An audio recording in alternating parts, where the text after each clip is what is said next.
নমস্কার বন্ধুরা, আপনারা সবাই কেমন আছেন? আশা করি আপনারা সবাই খুব ভালো আছেন আর আমিও খুব ভালো আছি। আবার চলে এলাম একটা নতুন রেসিপি নিয়ে। রেসিপি ঠিক নয়, আমাদের হাতে যখন সময় খুব কম থাকে তখন আমরা এটা খুব তাড়াতাড়ি বানিয়ে ফেলতে পারি। আর সকালের টাইমে এতটাই তাড়াহুড়ো থাকে যে বাচ্চা কী খাবে এটা ভেবে উঠতেই পারি না। তাই আমি এটা বানিয়ে ফেললাম। এখানে আমি নিয়েছি সবজির মধ্যে হচ্ছে কুমড়ো, গাজর, আলু আর একটা পটল। এগুলোকে প্রথমে একটু ছোটো ছোটো করে কেটে নেব, দিয়ে তারপরে একটু চপারে চপ করে নেব। চপারে চপ করে নিলে এটা আমার বাচ্চার খেতেও সুবিধা হবে। তো আমি বলবো সবজির মধ্যে আপনারা কুমড়োটা স্কিপ করবেন না, কুমড়োটা অতি অবশ্যই নেবেন।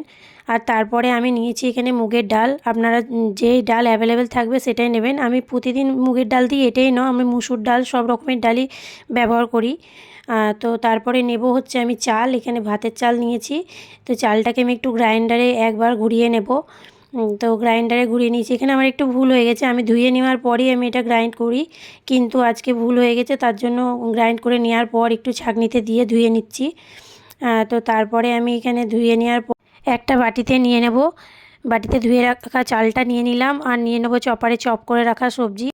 তারপর ধুয়ে রাখা ডালটাও নিয়ে নেব, আর তারপরে দেবো অল্প পরিমাণে নুন আর পরিমাণ মতো জল। আর আজকে আমি এটা বাটিতেই বানাবো, কারণ আমার আজকে তাড়াহুড়োর কিছু নেই। তো এটা বাটিতে হতে থাক, তার পেছনে আমার কাজগুলোও হয়ে যাবে, এটা আস্তে আস্তে হয়ে যাবে। আর আপনারা পারলে এটা একটা সিটি মেরে নেবেন। অন্যান্য দিন আমি এটা সিটি মেরেই করে নিই, আর খাওয়ানোর আগে আমি একটু ঘি দিয়ে খাইয়ে দিই। সকালে ব্রেকফাস্টে ওকে কী বানিয়ে দেবো যখন ভেবে না পাই, তখন আমি এটা চটজলদি ওর জন্য এটা বানিয়ে দিই, আর এটাও সুন্দরভাবে খেয়ে নেয়। আপনি আপনার বাচ্চাদের জন্যও ট্রাই করতে